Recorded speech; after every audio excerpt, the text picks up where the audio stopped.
Gazetari Armand Shkullaku deklaron se krimi i organizuar në Shqipëri ka kaluar fazën e bashkëpunimit me politikën dhe tani është ai që kontrollon institucionet shtetërore. Krimi, mendoj unë, ka kaluar fazën e bashkëpunimit me politikën. Unë mendoj se krimi është padroni i politikës, i drejtësisë, i prokurorisë, i policisë. Pa ju referuar fare librit Gazetarit Italian, mjafton të shikoni dy dosje, atë të Bajrajve në Shkodër dhe Çelajve në Elbasan. Ti ke një prokuror që punon për krimin e organizuar në Shkodër, ke gjyqtar që punon për krimin e Elbasan, ke shefin e operacionales që furnizon me informacione krimin e organizuar, thot Shkullaku. Ai shton se prokuroria nuk është në gjendje të zbulojë as korrupsionin, as krimin zgjedhor dhe madje as vrasjen e Vis Martinait për shkak se është shteti i përfshirë. Kjo prokuroria jon, mirë që korrupsionin nuk e zbulon dot, mirë krimin zgjedhor nuk e mbulon dot, por vrasjen e Vis Martinait pse nuk e zbulon dot? Sepse është shteti i përfshirë. Këtu është krimi që komandon shtetin, emëron drejtues politik, prokuror, gjyqtar.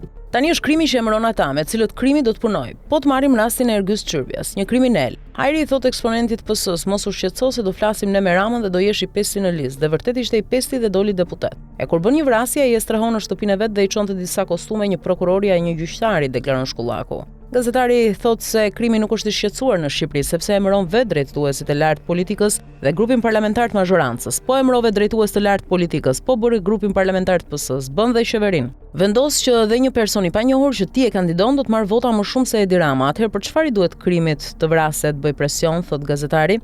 Shkullaku paralajmëron gjithashtu se situata mund të shpërthejë për shkak të konflikteve mes bandave dhe mund të ketë edhe viktima nga politika. E kam thënë dhe inshallah s'më del fjala, por këtu kjo gjë do të shpërthejë sepse është shumë e vështirë ti mbash bandat nën kontroll. Ato kanë konflikte me njëra tjetrën dhe në një vend si Shqipëria ku nuk ka pluralizëm dhe një njerëz që drejton, ne nuk kemi konkurrencë as në ekonomi, pra tregu i lirë është në drejtimin e Ramës. Se vetmja konkurrencë këtu që do të krijojë dinamikë është konkurrenca e bandave me njëra tjetrën dhe kjo mund të shpërthejë vetëm në ditën kur do të vritet ta haj kot një politikan i rëndësishëm i mazhorancës, paralajmëron gazetari.